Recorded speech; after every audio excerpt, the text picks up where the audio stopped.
साल भर की तपस्या तब रंग लेके आती है तो चेहरों पे रंग अलग ही नजर आते हैं। एसीएल स्कूल के डायरेक्टर सुरेंद्र यादव जी है और उनके साथ में सर क्या नाम है आपका? अरुण जी हैं। दोनों से बात करवाते हैं क्योंकि इनके 37 बच्चों के 90% से अबो मार्क्स आए हैं। सर सबसे पहले तो बहुत बहुत बधाई आपको कि आपके स्कूल का रिजल्ट बहुत अच्छा रहा। सर महेंद्र जी, आपको बहुत-बहुत बधाई।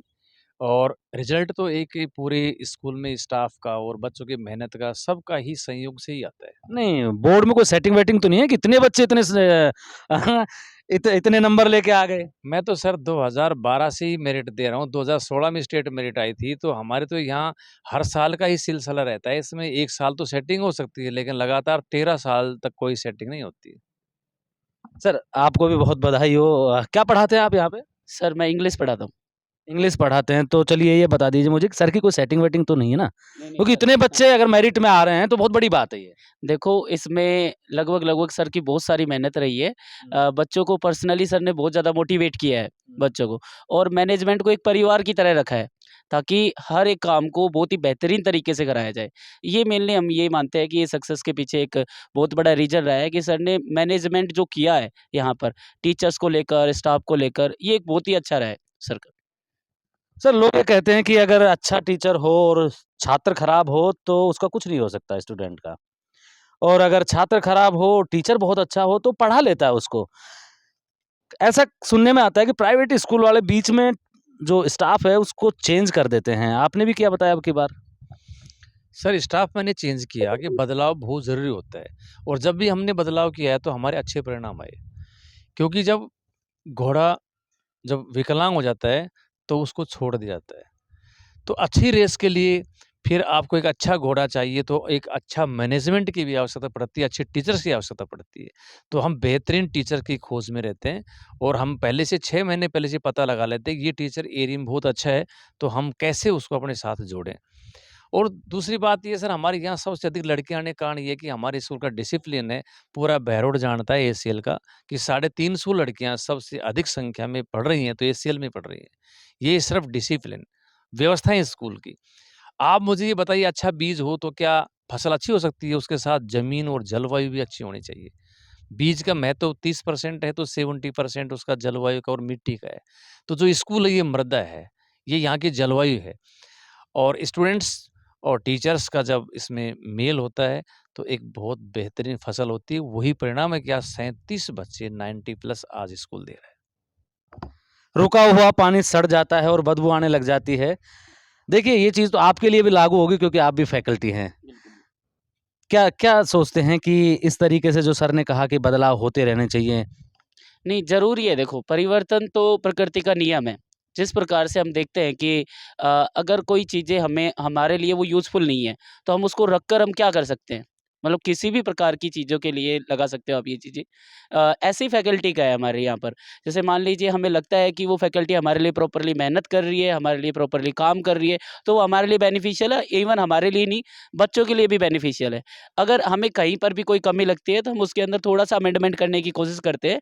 नहीं तो फाइनल यही परिणाम रहता है कि हम बच्चों को बेहतर दें ताकि उनके बेहतर परिणाम आए, और उसका नतीजा आप देख पा रहे हैं एसीएल स्कूल में लगभग 37 बच्चे 90 प्लस आए हैं, और 95 प्लस 15 बच्चे रहे हमारे, और 98 कंटिन्यू 98 98 98 3 बच्चियों ने ही ओवरऑल ये रिजल्ट दिया है। तो जी। सर क्या प्लानिंग है आगे स्कूल, क्योंकि आजकल जितने भी बड़े स्कूल हैं वो कोचिंग भी खोल रहे हैं, नीट की आईआईटी की प्रिपरेशन करवाते हैं। आपका स्कूल ठीक चल रहा है, रिजल्ट्स भी अच्छे आए हैं, तो क्या इसके लिए भी कोई आगे प्लानिंग कर रहे हैं कि एक बहरोड के बच्चों को कम फीस में कुछ और भी मिले? सर इस बार हमने टाइम्स कोचिंग के अंदर नीट, जेईई और एनडीए के लिए अलग से हमारे इसी संस्था का भाग मार्केट के बीच में चल रहा है, जब बच्चों को सुविधा रहे। बाहर नाम क्या रखा उसका? टाइम्स कोचिंग के नाम से। अच्छा, टाइम्स कोचिंग का अगर नाम आए तो ये मान लिया जाए कि एसीएल का ही एक पार्ट है। एसीएल के पार्ट्स उसमें अरुण जी हैं, ये संभाल रहे हैं, और एसीएल को मैं संभाल रहा हूँ। दोनों व्यक्ति इन दोनों संस्थाओं को हम संभाल रहे हैं। कितने बच्चे थे सर आपके यहाँ पे टोटल, अगर 12th की बात करें तो, जिनमें जिन 37 की बात कर रहे हैं? सर 150 बच्चे हमारे पास टोटल थे।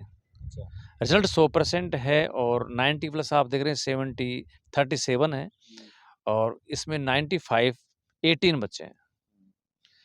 तो आप यदि ग्राफ है वो एक-एक नंबर पे गिर रही है। एक बच्चा इंटेलिजेंट हो सकता है, उसे रिजल्ट आ सकता है। लेकिन जो आपने कहा कि वो सेटिंग तो एक बच्चे की हो सकती है।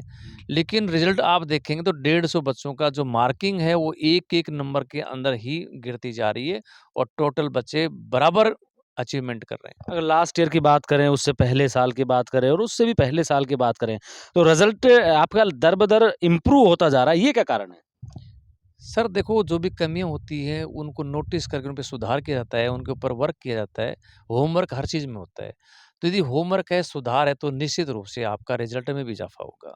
आप देखिए, मेरे इस वीडियो को देखने के बाद में अगर कोई आएगा तो क्या उसको कुछ डिस्काउंट दोगे क्या फीस में?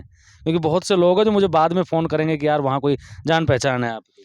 सर इसका एक शेड्यूल हमने बना रखा है 95 प्लस बच्चों की केवल हम एडमिशन फ़ीस और ट्रांसपोर्ट लेते हैं और उनकी कोई फ़ीस नहीं होती है 2 साल के लिए 11th-12th की और जिस हिसाब से बच्चा आएगा जैसे 90 प्लस है उसकी 50% है, 90 से 95 और 90 से नीचे फ़ीस में कोई छूट नहीं है। नहीं, किसी ने कहा कि सर मैं ब्लैक एंड व्हाइट देख के आया हूँ, तो क्या रहेगा उसका? मैं तो वो बात पूछ रहा हूँ आपसे। ये सर अगर आप उचित समझे कि बच्चा गरीब है, वो फ़ीस को डिज़र्व नहीं कर पा रहा है, तो आप उसकी सिफ़ारिश करेंगे तो उस बात को मानी जाएगी सर। बच्चे को मौका दिया जाएगा, उसको वंचित नहीं करेंगे संस्था से। मुझे निराश नहीं करोगे अगर मैंने कोई फ़ोन कर दिया तो। सर इंग्लिश से एक बड़ा इम्पोर्टेंट पार्ट होता है, बच्चे इंग्लिश में बड़े वीक हैं, रूरल बैकग्राउंड से जो बच्चे आते हैं, बहुत हम्बल होती है उनकी इंग्लिश। ऐसा लगता ही नहीं कि जब भी किसी अच्छे कॉलेज में जाते हैं तो उनको डर सा हेजिटेशन क्योंकि जब मैं गया था, मुझे हेजिटेशन थी, वो जो सुंदर-सुंदर लड़के और लड़कियाँ दिखते हैं, डर लगता है उनके सामने बोलने से भी। तो उसको किस तरीके से रिमूव करना है आप? देखो सर, अगर मैं ओनली सब्जेक्ट की बात करूँ, तो अगर मैं सब्जेक्ट बच्चों को पढ़ाता हूँ, तो कभी से ही चलता है कि इंग्लिश को हम रूल से ही सीखते आए हैं। मतलब पहले के सब्जेक्ट, वर्ब और ऑब्जेक्ट। हाँ, हाँ, बिल्कुल, बिल्कुल, रूल के अकॉर्डिंग ही। मेरा इंग्लिश पढ़ाने का जो तरीका है, वो मेनली डिफरेंट है बाकी सभी टीचर से। मैं बिना रूल के इंग्लिश पढ़ाता हूँ। तो उनको बोलना भी सिखा देते हैं क्या आप? नहीं, बिल्कुल, बिल्कुल, स्पोकन भी हो जाता है और साथ में ये भी रहता है कि भई देखो सब्जेक्टिव जो कमांड होती है बच्चे की, तो वो कॉन्सेप्ट से क्लियर करवा के करवाते हैं। यानी अगर हम पुरानी पद्धति पे ही चलते आएँगे कि रूल ही रटवाते रहेंगे बच्चों को, तो वो सीखेगा कब? तो मेनली जो फ़ोकस रखते हैं, वो सीखने पर रखते हैं। कॉन्सेप्ट क्या है उसके पीछे, कॉन्सेप्चुअल इंग्लिश पढ़ाते हैं बच्चों को, ये चीज़ है। बच्चों से क्या कमिटमेंट करेंगे नेक्स्ट ईयर के लिए? क्योंकि ये सेशन खत्म हो चुका है, अब जिन बच्चों को पास होना था हो गए। नेक्स्ट ईयर की क्या प्लानिंग करके रखी है कुछ अच्छा देने के लिए? जो बच्चे 11th में थे, उनको हमने पूछा, कुछ डेमो करवाए, अच्छे टीचर्स का हम चयन फरवरी में कर लेते हैं।